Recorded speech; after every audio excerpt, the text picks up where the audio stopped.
우리 교회는 직장 생활하시는 분들이 굉장히 많아요. 다들 직장에서 필요한 사람, 인정받는 사람, 쓸모 있다고 말해주는 사람, 그런 사람 되기 위해서 얼마나 수고하는지 몰라요. 근데 이런 질문 드리고 싶습니다. 하나님께서도 쓸모 있다고 말해주는 거 좀 사모하십니까? 주님의 몸된 교회에 꼭 필요한 사람 되기를 원하십니까? 내 옆에 있는 성도들에게 그 가운데 그래도 뭔가 도움이 되는 사람 되고 싶으십니까? 오늘 그런 말씀 좀 나누실 텐데, 일꾼에 대한 이야기입니다. 여러분들이 그런 사모하는 마음이 없으면 오늘 말씀 하나도 귀에 들어오지 않을 거예요. 근데 하나님께 쓰임 받고 싶다, 주님의 몸된 교회를 위해서 꼭 필요한 사람 되고 싶다, 다른 집체들 달 돕고 섬기는 사람 되고 싶다, 이런 사모함을 가지고 오늘 말씀을 듣게 되었으면 말씀 하나하나 정말 너무나도 내게 필요한 말씀이구나 하는 걸 깨닫게 될 것입니다. 오늘 디모데후서 강의 8번째 시간입니다. 오늘 말씀의 제목은 하나님이 아무 때나 불러서 마음껏 쓸 수 있는 사람, 하나님이 아무 때나 편하게 불러서 마음껏 쓸 수 있는 사람. 얼마나 잘 준비되어 있으면 아무 때나 편하게 불러서 마음껏 쓰실까? 하나님 앞에 정말 이런 사람 되고 싶지 않습니까? 사도 바울은 지금 로마의 지하 감옥에 갇혀서 자신의 생의 마지막 순간을 보내고 있습니다. 좁고 춥고 습한 지하 감옥에 갇혀 있지만 그의 마음과 생각은 온통 이제 막 세워지기 시작한 교회들을 향하고 있는 것이지요. 자신의 안위, 생명의 유무, 이런 것이 아니라 복음을 증거하며 이곳저곳 세워놓은 그 교회들과 그 안에 예수 그리스도를 이제 막 믿기 시작한 핏덩이 같은 성도들, 그들에 대한 모든 염려를 가지고 지금 이 편지를 쓰고 있는 거예요.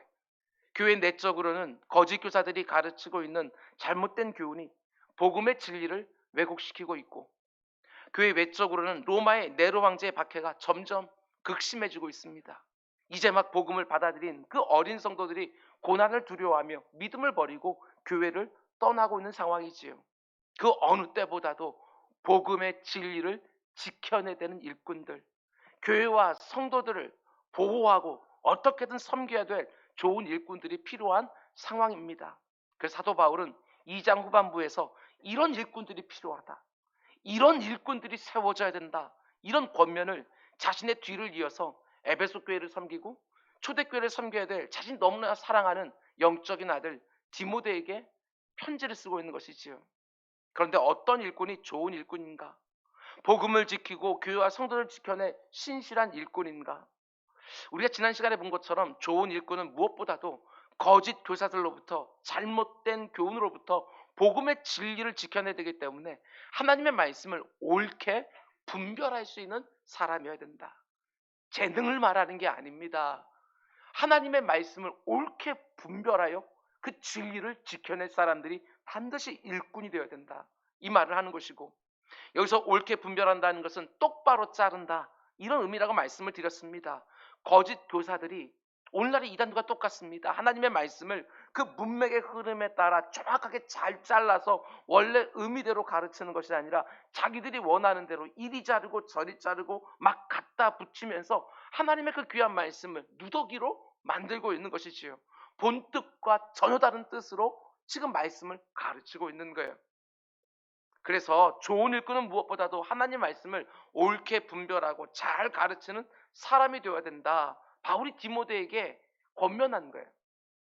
그리고 곧바로 이어서 오늘 본문에서도 좋은 일꾼에 대해서 권면하는데, 이번에는 바울이 비유를 듭니다. 어떤 사람이 좋은 일꾼인지 비유를 들어서, 굉장히 유명한 비유지요. 큰 집에는 다양한 그릇들이 있는데 주인이 즐겨 쓰면서 귀하게 여기는 그릇이 있고 좀처럼 손이 가지 않는 천히 여기는 그릇이 있다. 그러니까 하나님이 어떤 그릇을 귀하게 여기면서 즐겨 사용하는지를 알고 그런 사람들을 교회의 일꾼으로 세워야 된다, 이렇게 말하는 것이지요. 하나님께 내가 요긴하게 쓰임 받는다? 아니, 내가 나를 아는데, 내가 얼마나 엉터리 같은지 내가 아는데, 나 같은 사람을 하나님의 그 위대한 역사에 예수 그리스도의 핏값으로 세워진 그 교회의 일꾼으로 어떤 식으로 쓰임받는다, 그것만큼 이 초라하고 한 번뿐인 인생 가운데 속에 영광스러운 일이 또 어디 있을까? 여러분과 제가 이 땅을 살아가는 동안 하나님이 귀하게 여기면서 즐겨 써주시는 것보다 더 큰 기쁨이 어디 있을까? 여러분, 오늘 말씀 잘 들으셔야 됩니다. 하나님, 내가 여기 있다고, 나를 써달라고, 쓰임받고 싶다고 말만 그렇게 하는 것이 아니라 정말 하나님의 손에 딱 들려서 요긴하게 쓰임받기를 원한다면 하나님이 어떤 사람을 귀히 여기며 즐겨 써주시는지 여러분 관심 있으셔야지요. 오늘 본문을 보면 하나님은 어떤 그릇을 귀히 여기고 즐겨 쓰신다고 말씀하십니까? 20절 말씀 보면 큰 집에는 금그릇과 은그릇뿐 아니라 나무 그릇과 질그릇도 있어 귀하게 쓰는 것도 있고 천하게 쓰는 것도 있나니. 네 가지 종류의 그릇이 나옵니다. 금그릇, 은그릇, 나무그릇, 질그릇. 그런데 주인이 그 그릇들 가운데 귀하게 쓰는 것도 있고 천하게 쓰는 것도 있다. 그러면 그 주인이 네 종류의 그릇들 가운데 어떤 그릇을 귀히 쓰고 어떤 그릇을 천히 쓰겠습니까? 우리 인생들은 주로 어떻게 생각하냐면 그 그릇이 어떤 재료로 만들어져 있는가에 따라서 귀하게 쓰기도 하고 천하게 쓰기도 합니다. 금이냐 은이냐 나무냐 흙이냐, 금수저냐 은수저냐, 나무수저냐 흙수저냐, 그 재료의 물질적인 값어치를 따져서 귀하다 혹은 천하다 생각하지만 하나님은 절대로 그렇게 생각하지 않습니다. 왜냐? 이 세상의 모든 재물들은 다 하나님이 창조하신 것이기 때문에 그렇습니다.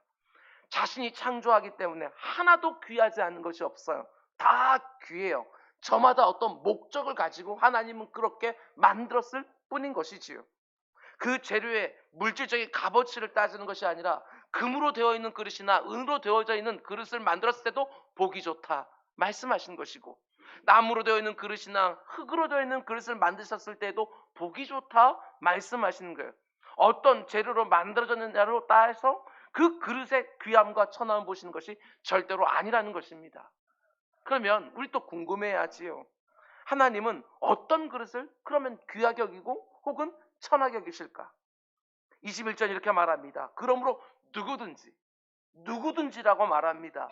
그의 배경이나 재능이나 재질이나 자질이나 소유나 그런 게 중요한 것이 아니라 누구든지 이런 것에서 자기를 깨끗하게 하면 귀히 쓰는 그릇이 돼요. 세상과 달라요. 거룩하고 주인의 쓰임에 합당하며 모든 선한 일에 준비함이 되리라.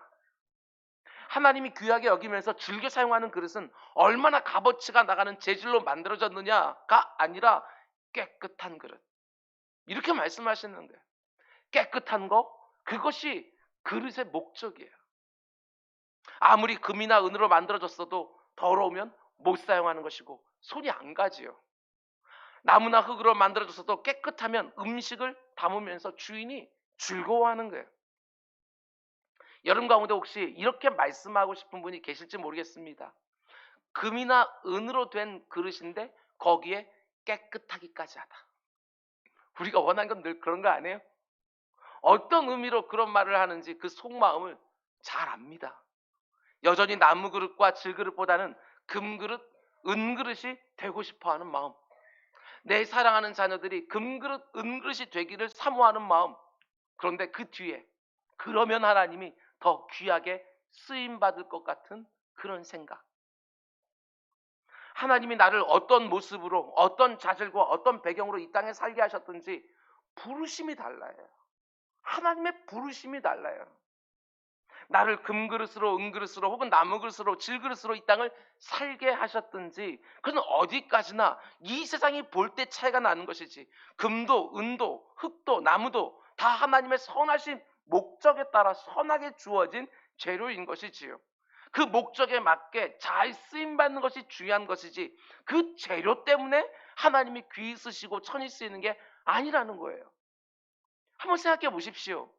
대형교회 목사님은 하나님이 귀하게 지금 사용하고 있는 것이고, 개척교회 목사님은 하나님이 지금 천하게 쓰고 있는 것입니까?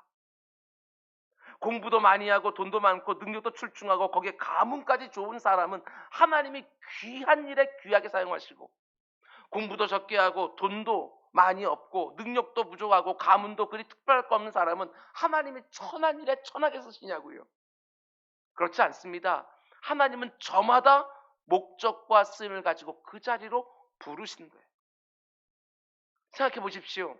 하나님이 그런 자리로 나를 불러놓고 너는 귀하고 너는 천하고 이렇게 말씀하면 그 불공정한 거 아닙니까? 하나님이 각 사람을 그 자리에 세우셔놓고 이 사람은 내가 귀하게 쓰는 것이고 저 사람은 천하게 쓰는 것이고 이렇게 말씀하면 그건 너무나도 unfair해요. 하나님은 이 세상과 다릅니다. 한 사람 한 사람 저마다의 목적과 쓰임새를 가지고 그 자리로 불러서 그 누구도 대체할 수 없는 꼭 그 사람을 통해서 해야만 되는 고유한 일로 사용하시는 거예요. 하나님은 꺼져가는 등불도 산 갈 때도 귀하게 보셔요. 금그릇, 은그릇, 나무그릇, 질그릇 모든 그릇을 귀하게 보시는 것 틀림없어요.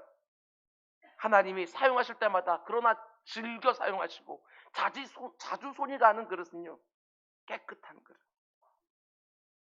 물론 하나님이 내게 주신 모든 조건과 시간과 기회를 최선을 다해 사용해서 이 세상의 가치 기준으로 볼 때도 값비싸 보이고 귀해 보이는 금그릇, 은그릇으로 나를 만들어서 하나님의 집에 있는 선반에 딱 올려놓고 싶은 그 마음, 그 마음은 너무너무 귀해요. 하나님은 틀림없이 보기 좋다고 말씀하실 거예요. 그러나 그렇게 올려놨어도 깨끗하지 않으면 하나님의 손이 가지 않아요. 이 세상으로 볼 때는 모든 것이 완벽해 보이고 모든 사람들이 부러워할 만한 어떤 모습을 갖춰 놓았다 할지라도 우리 하나님은 깨끗하지 않으면 쓰기를 꺼려 하시는 거예요. 하나님의 영광 더 많이 가리게 되어져요. 더 많이. 여러분 이게 중요하지 않겠습니까? 그럼 여러분과 제가 어떻게 깨끗한 그릇이 될 수 있는가 하는 것이지요. 여기서 깨끗하다는 말을 여러분 잘 보셔야 됩니다. 이것은 원래부터 깨끗하다 이런 의미가 아니에요. 이건 씻어서 정결하게 하다 이런 의미를 가지고 있어요. 원래는 더럽혀져 있었는데 그것을 깨끗하게 씻어서 정결해진 상태, 그것을 보면서 깨끗하다 이렇게 말하는 거예요. 그 어떤 잘못이나 흠결도 없어야 하나님이 나를 사용해 주신다 이런 말이 아닙니다. 그러면 하나님께 쓰임받을 수 있는 사람은 단 한 사람도 없어요. 하나님의 그 엄격한 기준 가운데 속에 너 깨끗하다 이렇게 말할 수 있는 사람이 어디 있느냐고요. 우리가 하나님 앞에 깨끗한 그릇으로 보일 수 있는 것은 그 어떤 것이 하나밖에 없어요. 예수 그리스도의 십자가 보혈로 말미암아 뒤덮여 있는 상태, 그것을 깨끗하다고 여겨주시는 거예요.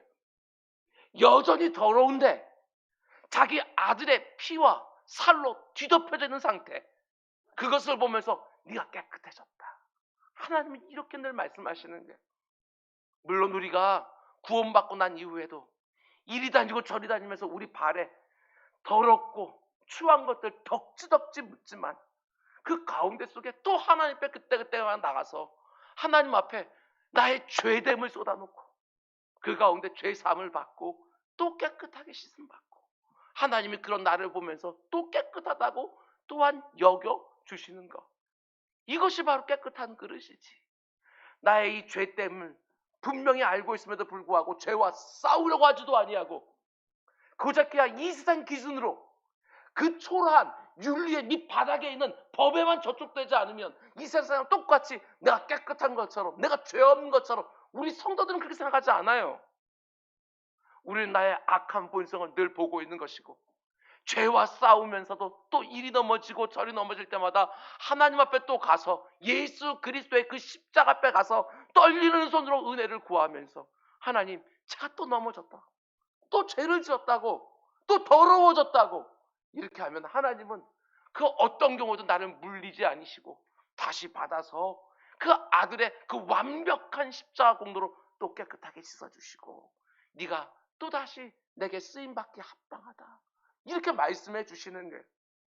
요한일서 1장 9절 이렇게 말하지 않습니까? 만일 우리가 우리의 죄를 자백하면, 토설하면, 인정하면 그는 미쁘시고 의로우사 우리의 죄를 사하시며 우리를 모든 불의에서 깨끗하게 하신다 이렇게 말하고 있는 거예요.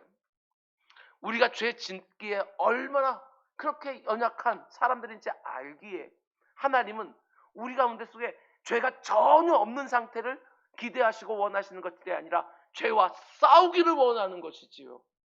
하나님 아버지가 그것을 얼마나 정말 보기 힘들어하는지를 알고 그 아버지 하나님 마음을 안 아프게 해두고 싶은 그 마음 가운데 그 죄와 싸우기를 원하고 그 싸우는 모습을 보면서 귀하다.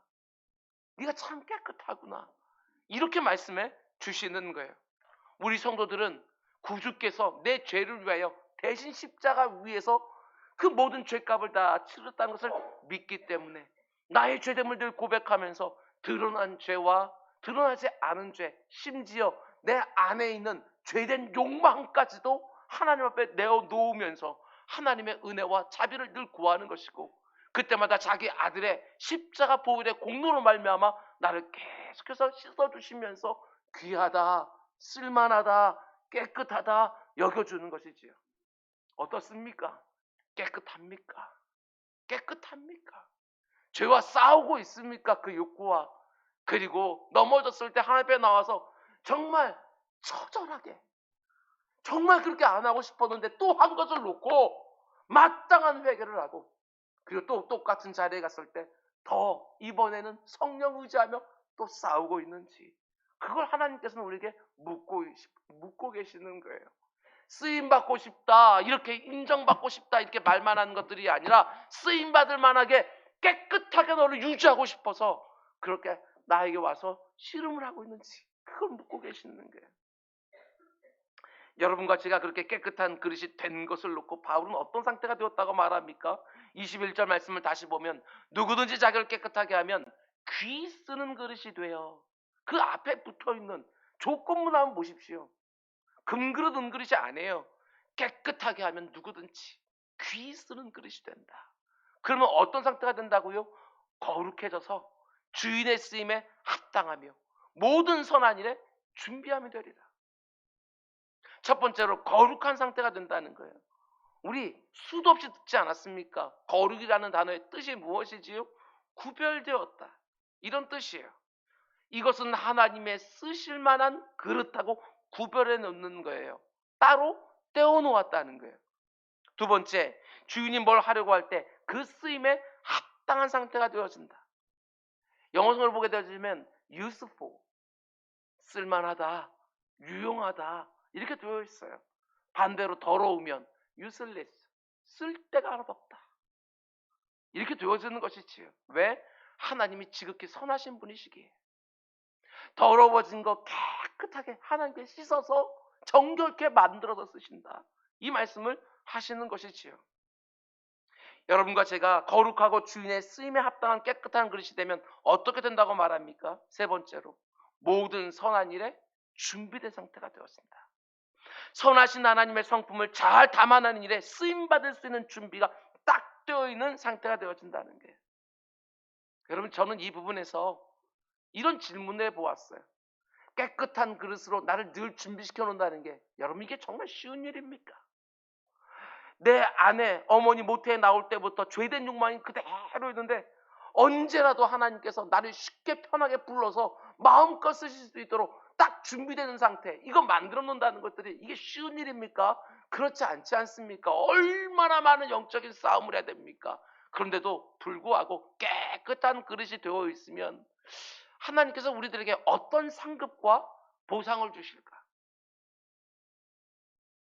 여러분, 이 세상은 어떤 일에 합당하게 딱 준비된 사람들을 보면서 어떤 지위를 줍니다. 어떤 신분을 보장해 주지요. 그런데 하나님의 일에 쓰임받게 깨끗하게 준비되어 있는 그 사람에게 어떤 상급과 어떤 보상을 해 주실까? 이런 묵상을 해 보았습니다. 그것은 다른 게 아니라 하나님께 즐겨 쓰임받음, 이게 우리의 상급이고 보상이에요. 하나님의 손에 딱 들려서 즐겨 쓰임받음, 하나님이 나를 늘 가까이에 두시고 자주 불러주시고 자주 사용해 주시는 것, 그게 바로 깨끗한 그릇에 드러난 일꾼에게 주시는 하나님의 상급이고 보상인 것이지요. 이 세상의 모든 것을 말씀 한마디로 창조하시고 그 누구의 협력도 필요 없어요. 그 누구의 도움도 필요 없으신 분이셔요. 우리가 다 손을 저으면서 나 쓰임 받고 싶다고 말하면 길가에 돌멩이라도 들어서 하나님 마음껏 모든 것을 다 하실 수 있는 분이셔요. 그런 하나님이 자신의 원대한 위대한 역사에 나를 동역자로 불러주신다. 마치 내 도움이 절실한 것처럼 이사야 선지자 앞에서 누가 나를 위해서 갈고, 아니 아무도 손 안 들어도 우리 하나님 다 하실 수 있는데도 불구하고 누가 나를 위해서 가겠느냐고 손들기를 기다리시는 그 자원함을 보시고 사모함을 보시는 그 하나님 모습을 우리는 보게 되었습니다. 쓰임 받는다는 거, 이것처럼 큰 상급과 보상이 어디 있는가?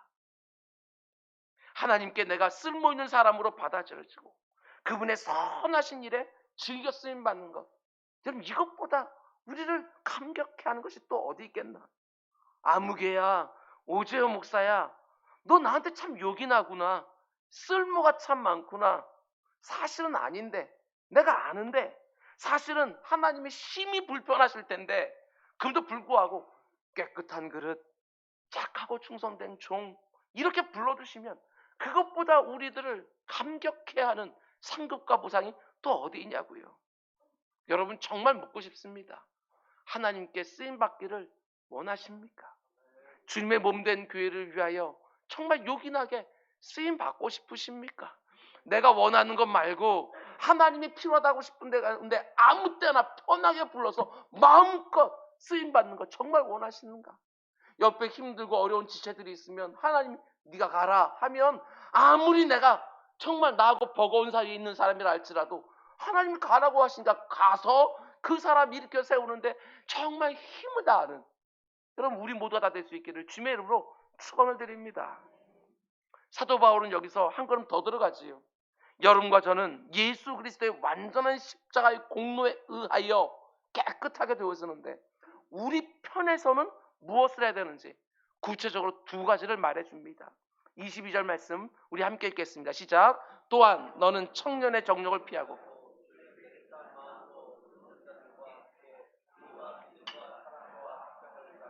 아멘. 저는 이런 걸 보면 먼저 동사들을 봅니다. 명령형으로 되어 있는 하나, 위에는 피하고 그리고 뒤에는 따르라. 어느 하나만 말하지 않아요. 소극적인 것과 적극적인 걸 둘 다 말해요. 피하는 것만으로는 안 된다. 네가 적극적으로 추구하고 있는 것이 있어야 된다. 피하고 따르고. 먼저 소극적으로 깨끗한 그릇이 되기 위해서 뭘 피하라고 말합니까? 굉장히 의미심장한 말합니다. 너는 청년의 정욕을 피하고. 그럼 여기서 말하는 청년의 정욕은 무엇일까? 틀림없이 성적인 욕망도 포함되어 있을 거예요. 젊은 사람에게 상대적으로 넘쳐나는 성적인 욕구를 잘 다스리는 것, 그게 바로 내 자신을 깨끗한 그릇으로 잘 유지하는 모습일 것이고, 뿐만 아니라 청년들로 표현되어지는 젊은 사람들에게 주로 나타나는 일반적인 약한 부분이 무엇일까? 여러분 이 자리에 있는 우리 청년들과 우리 40대 중반까지는 잘 들으시기 바랍니다. 젊을 때 주로 나타나는 약함이 있어요. 지식은 많지만 인내가 부족해서, 그치요? 지식은 많지만 인내가 부족해서 쉽게 다툼에 빠지기도 합니다. 어떤 형태로든 자기 능력을 입증하고 싶어하고 또 얼마든지 그렇게 할 수 있다고 쉽게 믿는 경향이 있어요. 동시에 너무나 불확실한 미래를 바라보면서 의기소침하고 자신 없어하고 두려워하는 그런 양가 감정을 가지기 쉬운 것이 젊은 사람들의 약한 부분인 거예요. 방종, 자기주장, 이기적인 야심, 고집스러운 완고함, 교만함, 조바심, 논쟁적인 태도, 이기적인 모습, 관용을 베풀지 않는 속좁음, 변덕스러운 충동. 여러분 젊은 시기에 빠질 수 있는 이런 다양한 정욕으로부터 피하는 것, 그게 바로 하나님이 즐겨 사용하시는 깨끗한 그릇의 구체적인 모습이죠. 여러분 그러나 뭔가를 안 하고 피하는 것으로 깨끗한 그릇 되는데 충분하진 않습니다. 뭔가 적극적으로 추구하는 것을 함께 하고 있어야 된다. 청년의 정욕을 피하면서 동시에 뭘 추구해야 되지요? 의와 믿음과 화평을 추구하라. 근데 이 부분을 놓치면 안 됩니다. 그 앞에 이런 말씀이 붙어 있는 거예요. 주를 깨끗한 마음으로 부르는 자들과 함께. 저는요 성경을 갖다 연구하면서 이렇게 세세하게 뭔가 하나 툭툭 피어나는 것을 보면 얼마나 감격스러운지 몰라요. 함께 따르라. 주를 깨끗한 마음으로 부르는 자들과 함께 의와 믿음과 사랑과 평강을 따르라. 그냥 이런 걸 따르지 말하지 아니하고요. 이런 사람들과 함께 따르라. 같이 따르라 이렇게 말하고 있는 거예요. 인생을 창조하신 하나님이 여러분과 저를 너무나도 잘 아시는 것이지요. 하나님이 귀히 쓰시는 깨끗한 그릇으로 이 땅을 사는 것은 누군가와 함께하지 않으면, 나와 똑같이 하나님 앞에 깨끗한 그릇이 되기를 원하는 사람들과 함께하지 않으면 얼마나 어렵고 외로운 일인지를 하나님이 너무너무 잘 아셔요. 내 옆에 그냥 나의 욕망을 부추기는 사람들만 질비하게 있으면 절대로 깨끗한 그릇으로 이 땅을 살 수가 없는 것이지요.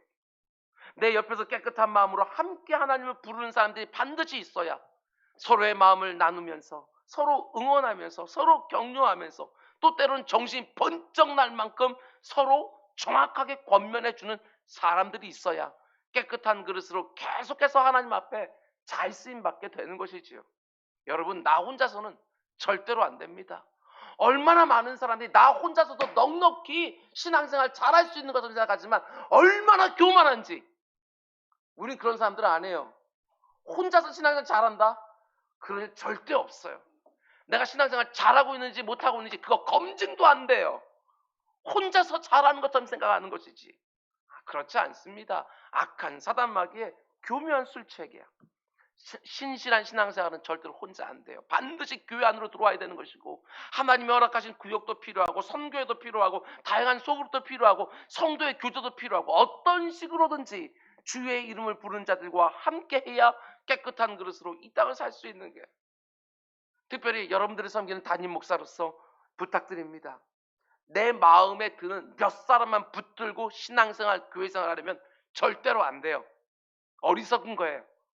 내 마음에 안 드는 사람도 내 마음 열어서 함께 해야 우리는 정말 제대로 된 신앙생활을 할 수 있는 거예요.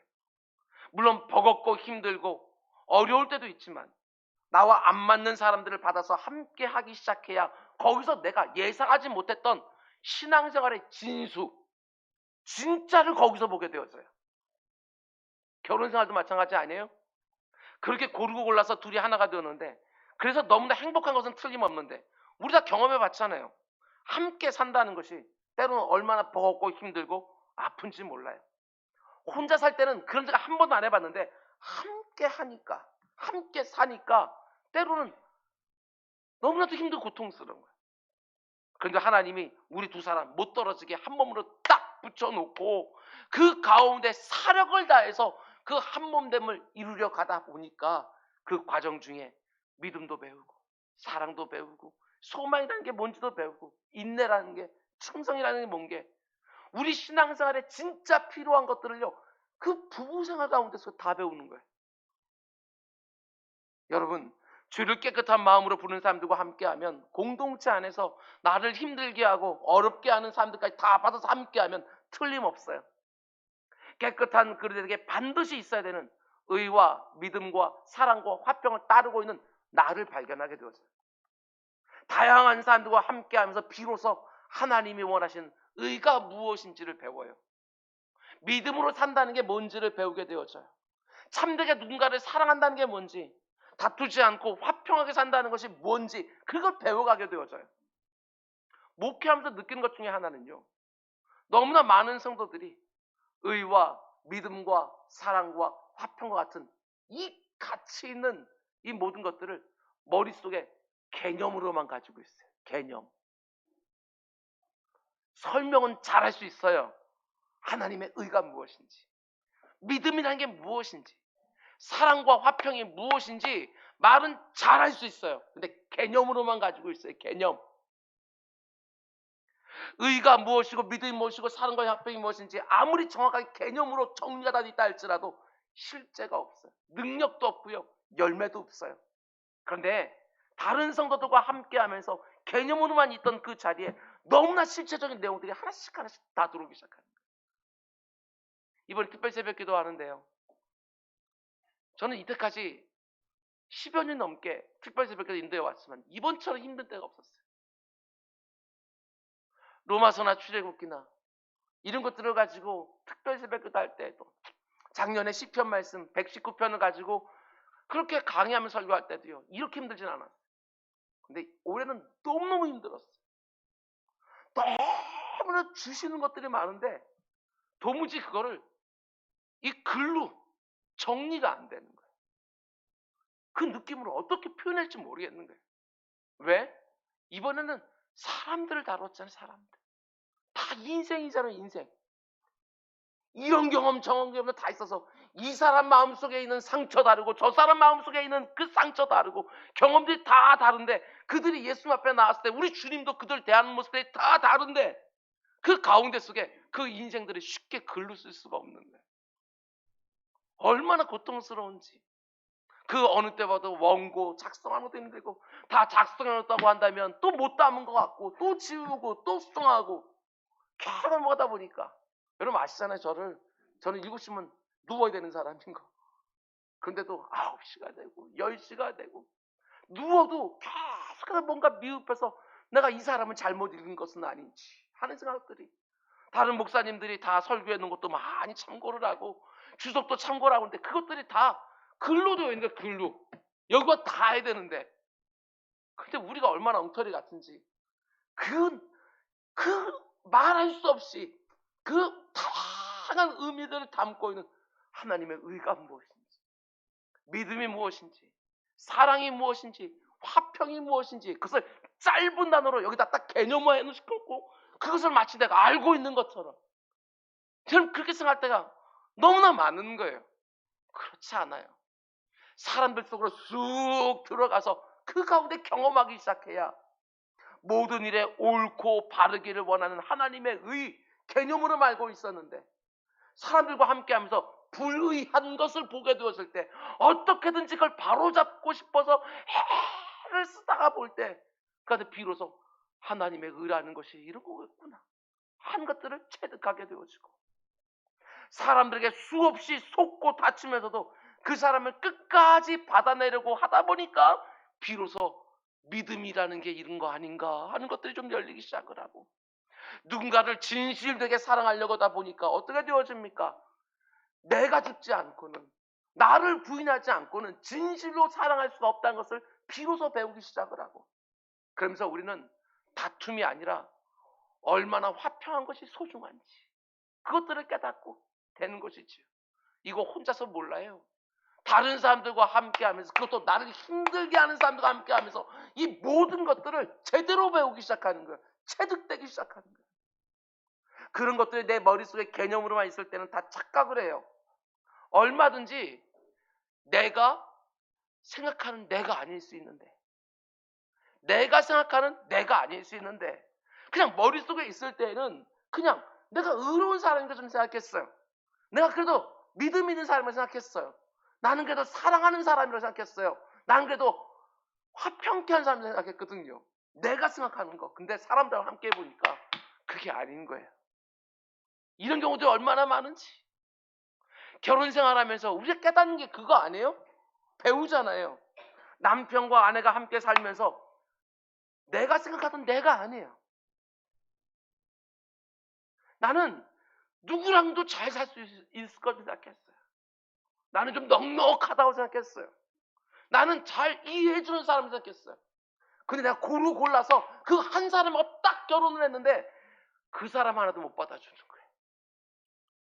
내 사랑이라는 게 얼마나 엉터리 같은지, 얼마나 가벼운지, 내 품이라는 것이 얼마나 종지그릇처럼 작은지 그거 하나 못 담아주는 그 모습을 보여주는 거예요. 여러분, 혼자 살 때는 몰랐는데 함께 하니까 신앙생활도 마찬가지라는 거예요. 혼자서 조용히 신앙생활 하다가 왔던 곳으로 쓱 가게 되어지면 못 배웁니다. 머릿속으로는 다 배우는데 진짜 내가 이걸 체득해서 아는 것인지 이건 몰라요. 이건 알 수가 없어요. 함께 하면서 배우는 거예요. 혼자 있으면 안 됩니다. 여러분, 반드시 함께 해야 됩니다. 혼자 갈 수 없는 신앙의 길이기 때문에 교회를 선물로 주신 거예요. 책임 있게 서로를 대하면서 함께 하나님이 원하시는 깨끗한 그릇으로 씻겨져 가는 것이지요. 여러분 그런데 곧바로 이어지는 구절들을 보면 그렇게 함께 깨끗한 그릇으로 빚어져 가기 위해서 꼭 이렇게 해야 된다고 또 권면합니다. 23절 어리석고 무식한 변론을 벌이라. 이에서 다툼이 나는 줄 압니다. 함께 해야 되는데 다툼이나 벌이는 무지하고 어리석은 변론은 멈춰야 된다. 그래야 계속해서 함께 할 수 있다. 그러면서 또 어떻게 하라고 권면합니까? 24절 주의 종은 마땅히 다투지 아니하고 마땅입니다. 마땅히 다투는 거는 주의 종의 모습이 아니라는 거예요. 주의 종은 마땅히 다투지 아니하고 모든 사람에 대하여 온유하며 가르치기를 잘하며 참으며. 여기서 말하는 주의 종이라는 것은요, 지금 이 편지를 받고 있는 디모데와 같은 목회자만 가리키는 것이 아닙니다. 문백의 흐름을 보게 되었으면 하나님이 귀하게 쓰시는 그릇을 가리키는 것이죠. 근데 하나님이 귀하게 쓰시는 좋은 그릇, 좋은 일꾼, 좋은 성도는 어떤 사람이어야 된다고 말합니까? 마땅히 다투지 아니하고 일부의 사람만이 아니라 모든 사람에 대하여 온유하며, 사람 가려가면서 나하고 잘 맞는 사람들에게 온유하고 나하고 잘 안 맞는 사람은 날카롭다? 아니요, 그게 말고 모든 사람에 대해 온유하며 가르치기를 잘하며 참으며. 총 4가지를 말하지만 여기서 2가지만 보려고 합니다. 먼저 하나님은 어떤 사람을 귀하게 쓰신다고 말씀합니까? 온유한 사람 귀하게 쓰신다, 이렇게 말하지. 온유하다라는 이 말은 누군가가 나에게 나쁜 일이나 나쁜 말을 했을 때 분노로 되갚지 않는 것, 그게 바로 온유한 사람의 모습이에요. 어떻게 생각하세요? 온유합니까? 온유한 사람을 곁에 두시고 즐겨 쓰신대요. 자주 손이 간대요. 누군가가 나에게 나쁜 일이나 나쁜 말 했을 때 그것까지도 따뜻하게 받아내는 힘, 그게 바로 온유인 거예요. 뿐만 아니라 하나님이 또 어떤 사람을 귀하게 쓴다고 말합니까? 잘 참는 사람 귀하게 쓰는다. 잘 참는 사람. 우리 교회도 내년에 일꾼들을 세우려고 하는데 잘 참는 사람 목회다 보니까요, 이것처럼 중요한 게 없어요.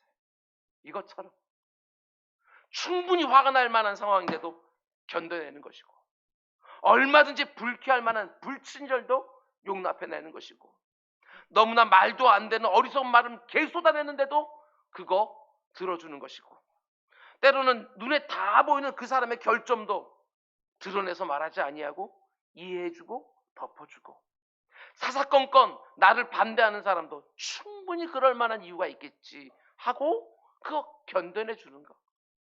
목회하면서 참 많이 경험하는 것이지만 여기 나오는 온유함과 오래 참만큼 교회와 성도들을 지켜내는데 필수적인 요소가 없어요. 2개, 3개 나눠서 싸우는 교회 가보세요. 거기 온유함이 느껴지는가? 이게 옳다 저게 옳다 말하는 사람은 천지예요. 천지. 온유함이 있는가? 자기 감정 다 쏟아내고 부당하다, 불법이다 이렇게 말하기 전에 참는다는 게 뭔지 발견이 안 돼요. 혈기 부리고 참지 못하고, 그러면 교회가 하나 되면 유지할 수 있겠습니까? 그 모습으로 여러분 성도를 제대로 섬길 수 있겠습니까? 여러분 그런데 왜 우리가 다른 사람과 함께 하면서 꼭 이래야 되지요? 왜 나만 온유하고 오래 참아야 되는지. 한 번씩 억울할 때 있지 않습니까? 나도 성격 있잖아요. 나도 똑같이 나쁜 말로 받아치고 내 힘으로 꾹꾹 눌러주고 싶을 때가 너무너무 많은데, 이만하면 참을 만큼 참은 것 같은데 왜 우리가 그런 욕구에 지지 않고 온유함으로 끝까지 오래 참아냅니까? 25절 중간부터 26절 말씀 보십시오. 혹 하나님이 그들에게 회개함을 주사 진리를 알게 하실까 하며 그들로 깨어 마귀의 올무에서 벗어나 하나님께 사로잡힌 바 되어 그 뜻을 따르게 하실까 함이라. 기대하는 거예요. 왜 우리가 다른 사람과 함께 하면서 이런저런 부당한 대우를 당하고 무시당하고 어려운 말로 공격받을 때조차도 온유함으로 오래 참아야 되는가?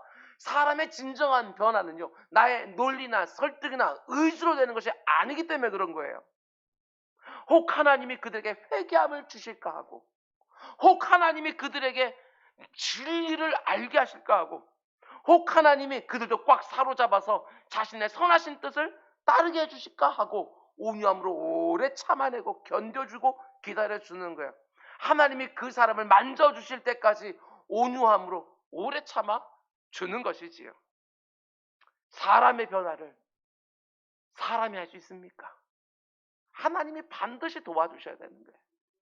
오직 하나님이 그 사람의 마음 중심부터 다뤄주기를 기대하면서 그 사람을 놓고 기도하고 내 기질대로 내 성질대로 그 사람 대하지 않는 거예요. 내 방식과 내 논리로 너는 이래서 틀렸어, 저래서 틀렸어, 이래서 안 돼, 이렇게 하고 저렇게 해야 돼. 옳은 말 딱딱 한다고 해서 그 사람이 변합니까? 얼마나 우리가 실패를 많이 했습니까? 목회하고 자녀 양육은요, 그런 방법으로 안 돼요. 교회 안에서 지체를 섬긴다는 것은 그런 방법으로 안 되는 거예요. 하나님이 바꿔주실 것을 기대하면서 힘을 다하여 온유함으로 참아내는 거예요. 내가 죽는 거예요. 하나님이 반드시 그 사람의 마음 중심에 어떤 선한 일을 하실 것을 믿고 기도하면서 기다리는 거예요. 여러분, 성경을 보면 하나님이 두 부류의 사람들을 찾으신다. 이 땅을 두루두루 보면서 두 부류의 사람을 특별히 찾으신다고 말하는데, 한 사람은요, 예배자예요. 신령과 진정으로 하나님 앞에 나와서 예배하는 그 사람들 하나님이 눈 씻고 찾아보는 거예요. 또 하나 찾으시는 부류가 있는데, 그들이 바로 충성스러운 일꾼이에요. 여름 타작마당에 주인의 마음을 시원케 하는 충성스러운 일꾼을 찾는다, 이렇게 말씀하시지요. 근데 우리들이 얼마나 얄팍하냐면, 예배자가 되기를 원한다고, 신실한 예배자가 되기를 원한다고 말하는 사람들은 많은데, 어디든지 불러주시기만 해요, 마음껏 쓰임받고 싶습니다 라고 말하는 충성스러운 일꾼들은 되기를 원하지 않아요. 그러다 보니까 어떤 일이 벌어지지요? 대형교회에 아주 간사한 그런 모든 예배, 아주 잘 키웠던 예배는 사람들이 막 그냥 몰려가요. 마치 그렇게 잘 준비되어지고 웅장하고 화려하고 잘 조율된 예배 속으로 쑥 들어가면 나도 그런 예배자가 된 것처럼 마치. 그런데 중소형 교회에 가서 충성스러운 일꾼으로 이런저런 억울한 말 다 들으면서 내 시간, 내 물질, 내 재능 다 사용해서 묵묵히 일하는 그런 일꾼 자리는요, 계속해서 비어요. 모자라지요. 어떻게 한국 교회가 쇠퇴하지 않을 수 있겠어요? 그 예배를 드리는 자에도 얼마나 많은 사람들이 충성스러운 일꾼을 해서 그 예배를 섬기는데 그거 하나도 알지도 못하고 그 안에 쑥 들어가서 마치 나도 그렇게 근사한 예배를 드린 것처럼 생각하는 수많은 사람들. 그렇지 않아요. 수없이 많은 충성스러운 일꾼들이 그 예배 하나를 기획하고 그 예배 하나 제대로 드려보겠다고 애쓰고 있는데, 그것들은 다 뒤로 해놓고 그 가운데 속에 마치 내가 근사한 예배자가 되는 것처럼. 절대로 그렇지 않아요. 금그릇 은그릇이 아니라 작고 초라하고 힘도 없는 그런 교회에서 나무그릇 질그릇으로 그렇게 여김 받으면서도 열심히 할 때 하나님 말씀하시죠. 귀하다, 귀하다 말씀하시는 거예요. 여러분, 예배자와 충성스러운 일꾼이 분리되는 것입니까? 정말 하나님 앞에 진실한 예배를 드렸다고 한다면 충성스러운 일꾼이 어찌 아니 되겠습니까? 진실한 예배자는 충성스러운 일꾼으로 언제든지 드러낼 수밖에 없어요. 예배 한 번은 제대로 드렸다고 한다면 그 가운데 속에 하나님의 마음을 분명히 알았을 터인데, 그 하나님 마음 품고 하나님 마음이 향하고 있는 곳에 가서 열심히 섬기는 자로 드러나는 건 너무너무 당연한 것인데, 이 두 개가 마치 다른 것처럼 생각할 때가 얼마나 많은지. 하나님은 지금 본문이 쓰여진 그 시대나 오늘 여러분과 제가 살아가는 이 시대나 진리의 말씀을 지키고 주의 몸된 교회와 성도들을 잘 섬겨낼 깨끗한 그릇, 좋은 일꾼들을 찾으셔요. 그런데 우리 주님 말씀처럼, 얘들아, 출사할 것은 이렇게 많은데 일꾼들이 적구나. 사업하는 성도님들과 교제하다 보고 기도 제목을 받다 보면 좋은 직원, 믿을 만한 직원 하나 찾기가 정말 어렵다, 이렇게 말씀합니다. 우리 주님도 그렇게 말씀하지 않으실까? 이렇게 교회들마다 그래도 사람들이 이렇게 많은데 깨끗한 그릇은 왜 이렇게 찾기가 어렵냐? 담임 목사로서 늘 소망하는 것은 교회 안에서 참 신실하게 준비된 일꾼들을 세상으로 파송하는 일이에요. 교회 안에도 많은 일꾼들이 있지만 그 일꾼들을 통해서 모든 성도들이 잘 준비되어서 하나님이 보내신 그 세상으로 잘 파송되어서 거기서 너무 힘들어하고 지쳐하고 외로워졌고 넘어진 사람들을 잘 돕고 신실하게 섬기고 견고하게 일으킨 데 쓰임 받는 것, 그 가운데 우리 주님 영광 받으시고 사람들이 주님 앞에 나오기 시작하는 것, 그 모습을 여러분 한 분 한 분을 통해서 너무너무 보고 싶은 거예요.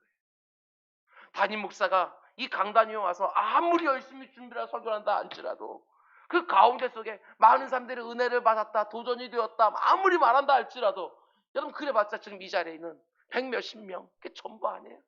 제가 할 수 있는 일은 백 몇십 명이에요.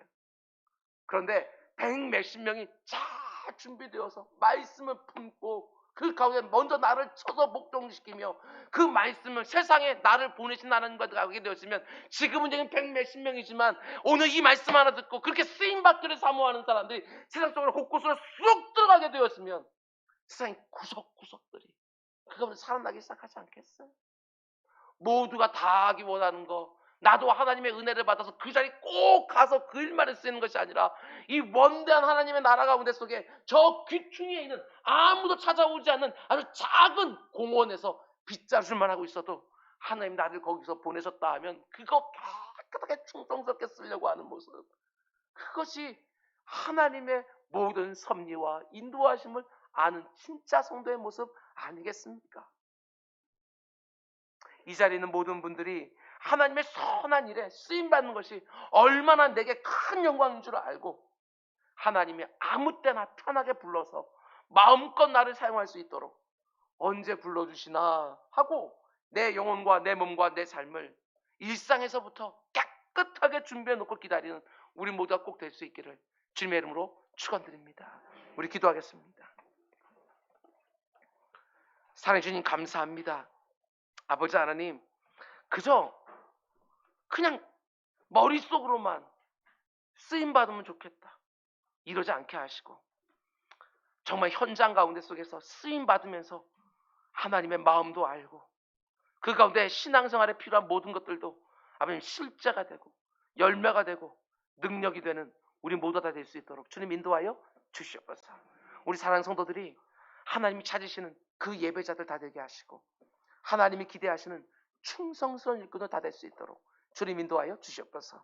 이 모든 말씀 예수님의 이름으로 기도드렸습니다. 아멘. 우리 말씀 생각하면서 우리 찬